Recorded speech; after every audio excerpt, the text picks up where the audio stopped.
रंभारे राज्यस्तरीय उत्कल दिवस पालन। उत्कल संग्रामी पीठ पीएमसी सरकारी उच्च विद्यालय परिसर में राज्यस्तरीय ओडिशा दिवस 2026 महासमारोह पालन हो जाइछे।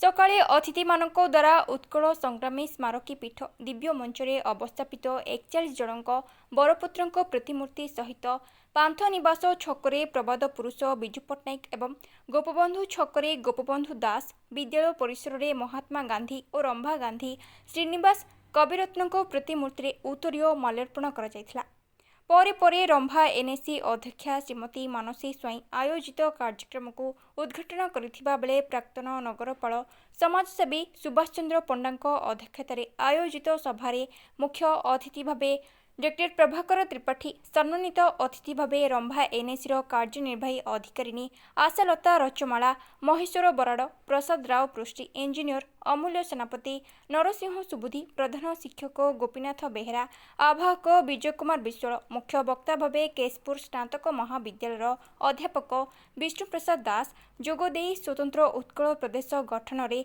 उत्कलीय बरपुत्र मानक गारिमामय त्याग बलिदान और तितिक्षा उपरे आलोकपात करथिले।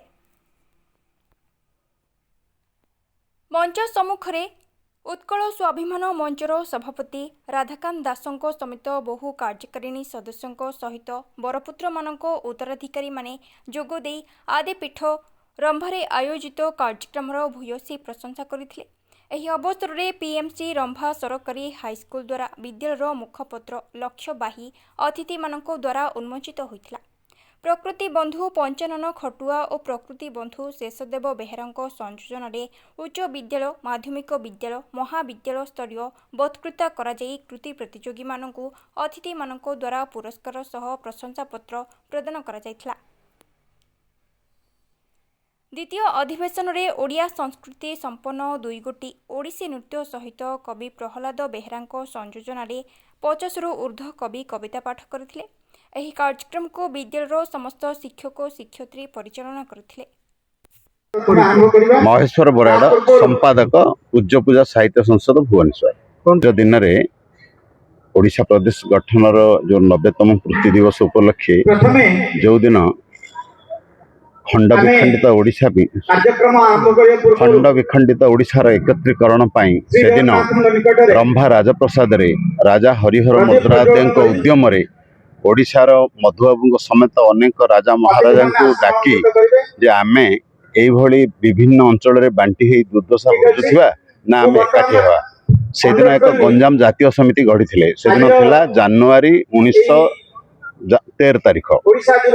परवर्ती अवस्था 1903 मसीहा एप्रिल 11 गंजाम जातीय समिति एक विधिवत बैठक ब्रह्मपुर में बसला जो मधुबाबू आसते से देखिले उत्कल सम्मिलनी जेहेतु यहाँ ओडिशार कथा तेणु ये उत्कल सम्मिलनी हो ओडिशार एकत्रीकरण करने तेणु से दिन से ब्रह्मपुर गंजाम समिति उत्कल सम्मिलनी जन्म नहीं जार प्रथम बैठक कटक ईदगाह पड़िया 1903 डिसेम्बर 30-31 बसला। परवर्ती अवस्था उत्कल सम्मिलन विभिन्न कार्यक्रम लगी जहाँ कहवा समय सापेक्ष किंतु यही रंभा माटी से दिन उत्कल सम्मिलन जन्मदात्री थिला। ओडिशा प्रदेश एकत्रीकरण करिवार जो प्रथम बीज प्रथम मंत्र प्रथम पुनादी यही माटी ही पड़ता। ये अवकाश मुझे आपण मान स्वागत जन मु सुभाष चंद्र पंडा रंभा समाजसेवी एवं उत्कल संग्रामी स्मारकी पीठर जने उपदेष्टा। ओडिशा प्रदेश गठन रे रंभा माटीर मुख्य अवदान अच्छी जहाँ को एंतुड़ीशाला ओडिशा प्रदेश गठन एंतुड़ीशाला कहले अत्युक्ति हेब ना।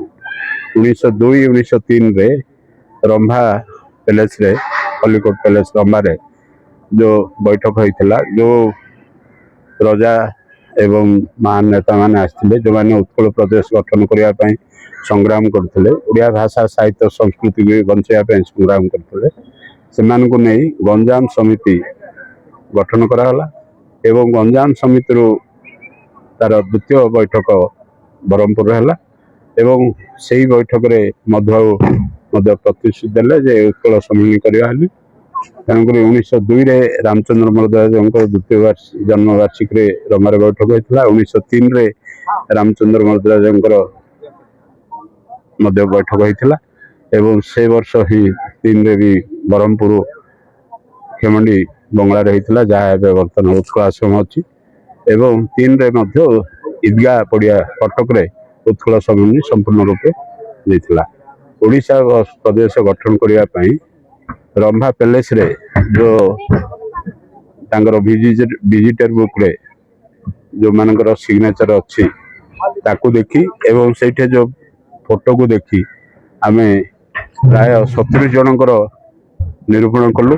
ସେ 70 ଜଣରୁ 41 ଜଣଙ୍କର ଫଟୋ ଆମକୁ ମିଳିଲା, ଯେଉଁଥିରେ 41ଟା ମୂର୍ତ୍ତି ବସେଇଛୁ। ଆଉ 24 ଜଣଙ୍କର ଫଟୋ ଆମକୁ ମିଳିପାରିଲାନି, ଯେଉଁଥିରେ ସେ 24 ଜଣଙ୍କର ନାଁ ସାଇଡ଼ରେ ଲେଖିଛୁ। ଏବଂ ଗଲା ଇଏରେ ଆମର এই ଉନ୍ମୋଚନ ହେଲା ସଂଗ୍ରାମୀ ସ୍ମାରକୀ ପୀଠ, ଓଡ଼ିଶାର ମୁଖ୍ୟମନ୍ତ୍ରୀ ଏବଂ ଅନ୍ୟାନ୍ୟ ମନ୍ତ୍ରୀ ଏବଂ ସଂସଦ ଏବଂ ବିଧାୟକ ମାନଙ୍କୁ ନେଇ ଗଞ୍ଜାମ ଜିଲ୍ଲାର ଏବଂ ଯେଉଁ ବୈଠକ ହେଇଥିଲା ସେଇ ବୈଠକରୁ ସବୁ ବର୍ଷ ପାଳନ କରାହେଉଛି। ଗୋଟେ ସ୍ମାରକୀ ପତ୍ରିକା ବି ପ୍ରକାଶ ପାଇଥିଲା। ବର୍ତ୍ତମାନ ଆମେ ବାର୍ଷିକ ଉତ୍ସବ ଆମେ ଯେଉଁ ହେବାର ବି ଅଛି, ସେଇ ସମୟରେ ଆଉ ଗୋଟେ ସ୍ମାରକୀ ପ୍ରକାଶ ପାଇବ ଏବଂ ଆଉ କିଛି ବି ମୂର୍ତ୍ତି ଗଞ୍ଜାମ ଜିଲ୍ଲାର ଯେଉଁମାନେ କବିମାନେ ଅଛନ୍ତି, ଉପେନ୍ଦ୍ର ଭଞ୍ଜ, କବି ସୂର୍ଯ୍ୟ ବଳଦେବ ରଥ, ଗୋପାଳ କୃଷ୍ଣ ଏବଂ ଦାଶରଥୀ ଚକ୍ରବାକ ପଟ୍ଟନାୟକ, କିନ୍ତୁ ବହୁତ କବି ପରିଛା ପଟ୍ଟନାୟକ, ବହୁତ କବି ଅଛନ୍ତି ଯେଉଁମାନେ ସେମାନଙ୍କର ମୂର୍ତ୍ତି ମଧ୍ୟ ବସାଇବା ପାଇଁ ଆମେ ସ୍ଥିର କରିଛୁ। ଏବଂ ଏ ରମ୍ଭା ମାଟିକୁ ଏକ ଐତିହାସିକ ମାଟି ରୂପେ ଯାହା ଥିଲା ଆଗାମୀ ପିଢ଼ି ତାକୁ ଘୋଷଣା କରି ତାକୁ ନେବା ପାଇଁ ଏବଂ ଓଡ଼ିଶା ସରକାର ଭାରତ ସରକାରଙ୍କର ସାଂସ୍କୃତିକ ବିଭାଗକୁ ମଧ୍ୟ ଚିଠିପତ୍ର ଦିଆହେଇଛି। ତାକୁ ଏକ ମୁଖ୍ୟ ପୀଠ ଭାବେ ସାଂସ୍କୃତିକ ବିଭାଗ ତରଫରୁ ରଖିବା ପାଇଁ ଏବଂ ଓଡ଼ିଶା ପ୍ରଦେଶ ଗଠନରେ ଏବଂ ଓଡ଼ିଆ ଭାଷା ସାହିତ୍ୟ ସଂସ୍କୃତିକୁ ରଖିବା ପାଇଁ ପାଠାଗାର ଆନ୍ଦୋଳନରେ ଏବଂ ଓଡ଼ିଶାରେ ପ୍ରଥମ ରେଜିଷ୍ଟ୍ରେଡ ଶ୍ରମିକ ସଂଘ ରମ୍ଭାଠାରେ ସବୁ ହୋଇଥିଲା, ସେହି ଇତିହାସକୁ ଉଜାଗର କରିବା ପାଇଁ ଏବଂ ପୁରୁଣା ଯେଉଁମାନେ ଅଛନ୍ତି ନୂଆ ପିଢ଼ି ସେମାନଙ୍କୁ ଜଣାଇବା ପାଇଁ ଏ କାର୍ଯ୍ୟକ୍ରମ ହେଉଛି। ସମସ୍ତେ ଏଥିରେ ସହଯୋଗ କରନ୍ତୁ ଏବଂ ନିଶ୍ଚିତ ଭାବେ ରମ୍ଭା ମାଟି ଖସିବ ଏବଂ ତାର ଐତିହ୍ୟ ଉଜ୍ଜଳ ଐତିହ୍ୟ ସବୁ ବର୍ଗରେ ପ୍ରକାଶିତ ହେବ। ମୁଁ ସେ ଡକ୍ଟର ପ୍ରଭାକର ତ୍ରିପାଠୀ। 90 ବର୍ଷ ପୂର୍ତ୍ତି ହେଉଛି ଉତ୍କଳ ଦିବସ, ସ୍ୱତନ୍ତ୍ର ଉତ୍କଳ ପ୍ରଦେଶ ଗଠନର। ଏ ଅବକାଶରେ ରମ୍ଭା ହାଇସ୍କୁଲ ପରିସରରେ ଏ ଯେଉଁ ମୂର୍ତ୍ତିମାନଙ୍କୁ ଆଜି ପୁଷ୍ପମାଲ୍ୟ ଏବଂ ଯାହାକି ପ୍ରଦୀପ ପ୍ରଜ୍ୱଳନ କରାଗଲା। ଆଜି ସ୍ୱତନ୍ତ୍ର ଉତ୍କଳ ସମ୍ପର୍କରେ ପିଲାମାନଙ୍କୁ Rambha high school, Rambha college, Rambha girls high school এই ପାଖପାଖ ଅଞ୍ଚଳ ସ୍କୁଲ ପିଲାମାନେ କିଛି ବିଭିନ୍ନ ପ୍ରତିଯୋଗିତା, ବକ୍ତୃତା, ଡିବେଟ ଏବଂ କୁଇଜ କମ୍ପିଟିସନ ହେଇଛି। ସେମାନେ ଆଜି ପୁରସ୍କୃତ କରାଯିବ। କଥା ହେଉଛି ଯେ ଏବେ ବି ଓଡ଼ିଶାରେ 90 ବର୍ଷ ପରେ ମଧ୍ୟ ସ୍ୱତନ୍ତ୍ର ଉତ୍କଳ ପ୍ରଦେଶ ସମୟରେ ଗଠନ ଯେତେବେଳେ ହେଇଥିଲା, ଯେତେବେଳେ 1936ରେ ଡିକ୍ଲାର ହେଲା ପ୍ରଥମ ଭାଷାଭିତ୍ତିକ ରାଜ୍ୟ ଓଡ଼ିଶା, ସେତେବେଳେ ଓଡ଼ିଶାର ଯେଉଁ ସୀମାରେଖା ଥିଲା ବର୍ତ୍ତମାନ ତାହା କ୍ରମଶଃ ସଂକୁଚିତ ହେବାକୁ ଯାଉଛି। ଏଥିପାଇଁ ରାଜନୈତିକ ଇଚ୍ଛାଶକ୍ତିର ଅଭାବ ନିଶ୍ଚିତ ଭାବରେ କୁହାଯିବ।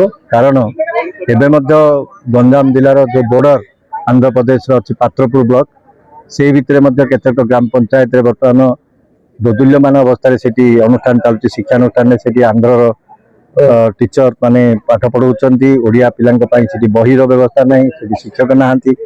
ସେମିତି ଯଦି ଆମେ ବାଲେଶ୍ୱର ବସ୍ତା ପଟକୁ ଯିବା, ସେପଟେ ମଧ୍ୟ ଆଉ ସଡ଼େକଳା ଖରସୁଆ ସେପଟେ ମଧ୍ୟ ସେଇ ବାହାରି ଲୋକଙ୍କର ଆନ୍ଧ୍ର ଏବଂ ବିହାରୀ ଲୋକମାନଙ୍କର ମଧ୍ୟ ପ୍ରବେଶ ଅନୁପ୍ରବେଶ, ଯାହାକି ଓଡ଼ିଶାର ସ୍ୱତନ୍ତ୍ର ଉତ୍କଳ ପ୍ରଦେଶ ଗଠନ ବେଳେ ଯେଉଁ ସୀମାରେଖା ଥିଲା ତାହା କାଳକ୍ରମେ ତାହା ଓଡ଼ିଶା ବୋଲି ଆମେ କହୁଛେ, କିନ୍ତୁ ସେଥିରୁ କିଛି ଅଞ୍ଚଳ ବର୍ତ୍ତମାନ ଆନ୍ଧ୍ର ଏବଂ ବିହାରର କବ୍ଜାରେ ରହିଛି। ସେଭଳି ଝାଡ଼ଖଣ୍ଡ, ସେଭଳି ଉତ୍ତରାଖଣ୍ଡରେ ମଧ୍ୟ ବହୁତ ଓଡ଼ିଆ ରହିଛନ୍ତି।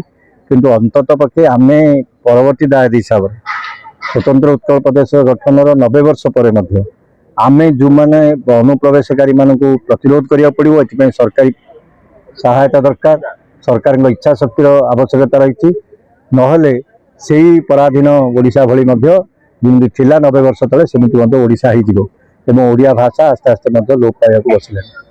ତେଣୁକରି ଆଜିର ଦିନରେ ଆମେ এই ସଂକଳ୍ପ ନେବା ଦରକାର। এই ସଂଗ୍ରାମୀ ସ୍ମାରକୀ ପୀଠରେ ଆମେ এই ପ୍ରକାର ସଂକଳ୍ପ ନେବା ଦରକାର ଯେ ଅନ୍ତତଃ ପକ୍ଷେ ଆମ ଗଞ୍ଜାମ ଜିଲ୍ଲା ଯେଉଁ ଆନ୍ଧ୍ର ବର୍ଡରରେ ଯେଉଁ ସ୍କୁଲ ଗୁଡ଼ାକ, ଯେଉଁ ତହସିଲ ଅଫିସ, ଯେଉଁ ବ୍ଲକ ଅଛି, ଆଜି ଯେଉଁ ସେଠାରେ ଯେଉଁ ଆନ୍ଧ୍ର ମୁହାଁ ହେଇଛନ୍ତି ସେମାନେ ଯେଉଁ ରିଲିଫ ଦିଆଯାଉଛି। ଆପଣଙ୍କର ରାୟଗଡ଼ ଯେଉଁ ଅଛି ଡିଷ୍ଟ୍ରିକ୍ଟ ବା ଆମର ଗଜପତି ଜିଲ୍ଲାରେ ମଧ୍ୟ କେତେକ ଗାଁ ଅଛି, ସେ କାଇପଦର, କୁରୁଡ଼ିଆ, ବେଲଦର ଆଉ ତମାର ସିଂ, এই ଗାଁ ଗୁଡ଼ାକରେ ମଧ୍ୟ ଯେଉଁ ପିଲା ଆନ୍ଧ୍ର ମୁହାଁ ହେଉଛନ୍ତି, ସେଠି ଅଙ୍ଗନବାଡ଼ି କେନ୍ଦ୍ର ଗୁଡ଼ାକରେ ଆନ୍ଧ୍ର ଲୋକମାନଙ୍କର ପ୍ରବେଶ କରିଥିଲା। ତେଣୁ ସରକାର ଏଥିପ୍ରତି ସଚେତନ ହେବା ଦରକାର ଏବଂ ଯୁବଗୋଷ୍ଠୀ ମାନେ ସ୍ୱତନ୍ତ୍ର ଉତ୍କଳ ପ୍ରଦେଶ ବୋଲି କହି ଛାତିରେ ହାତ ବଢ଼େଇ ଆମେ ଗର୍ବ ଅନୁଭବ କରୁଛେ। ଆମେ ଜାଣିବା ଦରକାର ଯେ ଆମର ସୀମାରେଖା ଯାହା ଥିଲା ତାହା ବର୍ତ୍ତମାନ ଅଦୃଶ୍ୟ ଭାବରେ ତାହା ବାହାର ଅନୁପ୍ରବେଶକାରୀମାନଙ୍କ ଦ୍ୱାରା କବଳିତ ହେବାକୁ ଯାଉଛି। ଆମେ ଯଦି ବେଳକୁ ସାବଧାନ ହେବା, ଭାଷା ଆମ ସଂସ୍କୃତି ନିଶ୍ଚିତ ଭାବରେ ଲୋପ ପାଇବ ଏବଂ ଆମର ଭୌଗୋଳିକ ସୀମାରେଖା କାଳକ୍ରମେ ସଂକୁଚିତ ହେବ। ଏଥିରେ